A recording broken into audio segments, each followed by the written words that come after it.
Here we're looking at how to factorize quadratic expressions. Factorizing means putting algebraic terms into a bracket where perhaps it's a neater, more concise way of representing the same stuff. Before we look at that, we're going to remind ourselves how to expand expressions, which is doing the opposite. That means taking stuff out of the brackets and laying the terms out individually. It's important to do that because factorizing and expanding are opposites of each other, and we learn how to do one by knowing how to do the other. You have seen this before, but it's very important to revise the different types of bracket expansion because they all look quite similar, but they have different processes and give you very different results.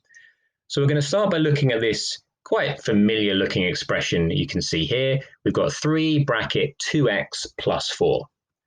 The first thing to recall is that the mathematical operation that's going on here is multiplication. There's an invisible multiplication sign between the 3 and the bracket. Just like if you have an expression like 3b in algebra, we know that means 3 multiplied by b. Mathematicians don't bother writing the multiplication symbol. It saves time, and every mathematician just knows it means multiplication, so you have to be aware of that too. This expression is very different to what I'm about to write in the red. 3 multiplied by 2x, and then just stick a 4 on the end.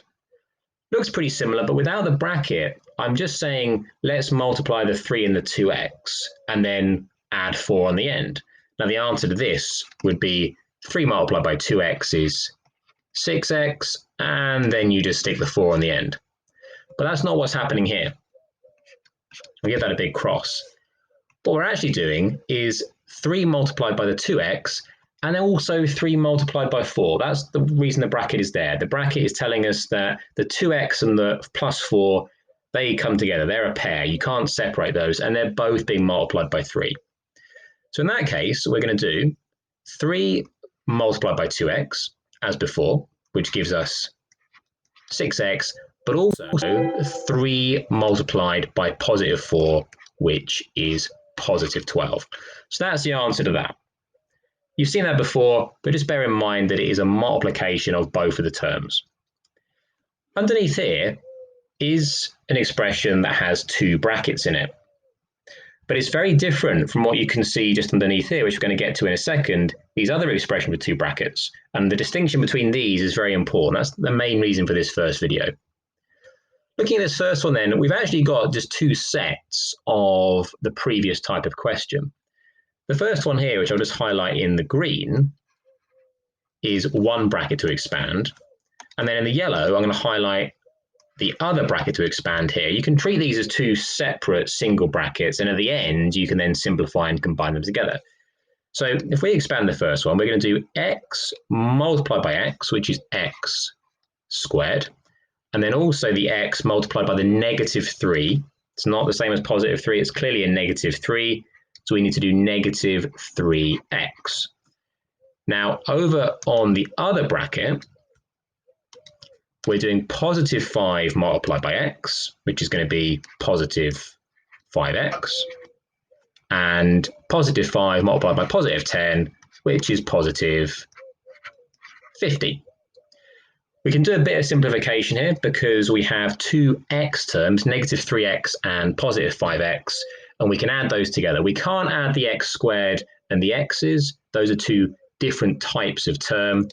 So if we're going to find our final answer here, we can say x squared, negative 3x, positive 5x, that's positive 2x, and then the last one, plus 50. The number on the end just sits there. So we expanded 2 single brackets separately there. The important thing to notice is there was no multiplication symbol between the brackets. There was this plus symbol here. The 2 brackets weren't being multiplied together. Underneath here, that is what's happening. So here, between the 2 brackets, there is a multiplication symbol because actually there's no symbol, and as we've seen, that means multiply. So here, we're not multiplying 2 separate single brackets and then adding together at the end. we're actually multiplying the two brackets directly together. That means multiplying everything in the second bracket by everything in the first bracket. So how does it work? Well, let's do this first one with the traditional method, and I'm going to show you a grid method afterwards, which you may prefer to use. So we're going to do x multiplied by x, and that is x squared. Also this x multiplied by the 1, and that is just 1x or x. I'm not multiplying x by 4. The x plus 4 is in a bracket on its own, and it's the two brackets being multiplied together, not the things within the brackets. The next thing to do is the 4 multiplied by the x, which is positive 4x, and then the 4 multiplied by the 1, both positive, so it's positive 4. And again, we can do a bit of simplification, because if we highlight the two x terms there, we can see we've actually got 5 x's in total, and the x squared and the 4 stay as they are. So that's the final answer to that question. I'm going to try this one over here as well.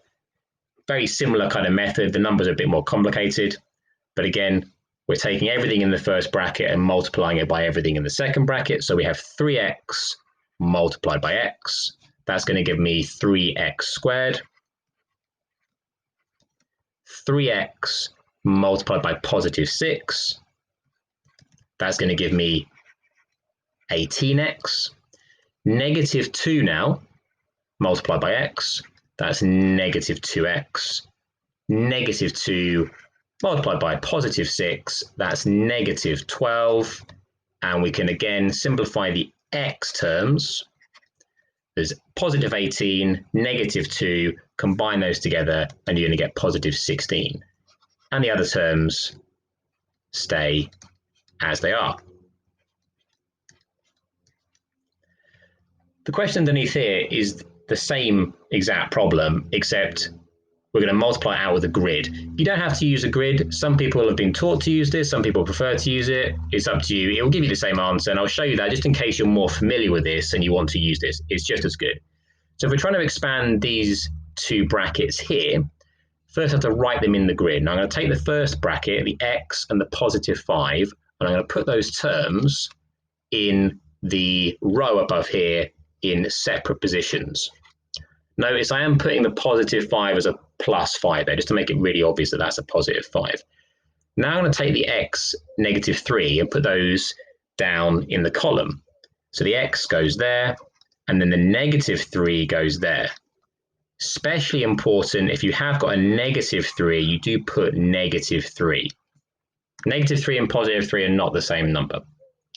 Okay, we multiply them like we would do in any multiplication grid. So we kind of combine the rows and the columns, and then we write the answer in the box. So x multiplied by x is x squared. X multiplied by positive 5 is 5x. X multiplied by negative 3 is negative 3x.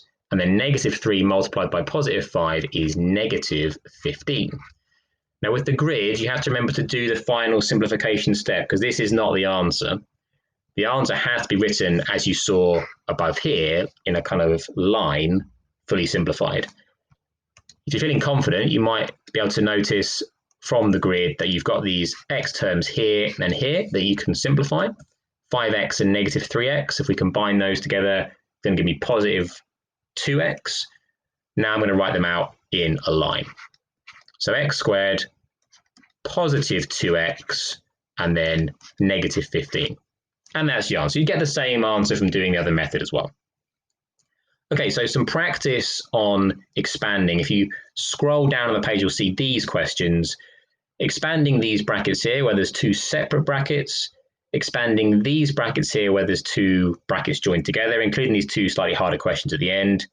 If you already feel pretty confident, you can do a few of these and then maybe skip to the later questions. Here are the harder questions. This question here where you have a set of rectangles where most of the lengths are given as algebraic expressions, but not all of them are. And you have to write down a simplified expression for the area of the entire square. And then the last question here, All of these expressions here are equivalent. They're all equal. Some of them, though, have letters in place of numbers, and you've got to work out what the value of each letter would have to be if all the expressions are in fact equivalent. So I'll give you a little clue on this one. Expand and simplify the top one, and then try and match up the values you need in the other ones to get the same answer. All of the answers are at the bottom of this document if you scroll all the way down. So try the questions, check the answers, and then hopefully you'll be ready for the next part.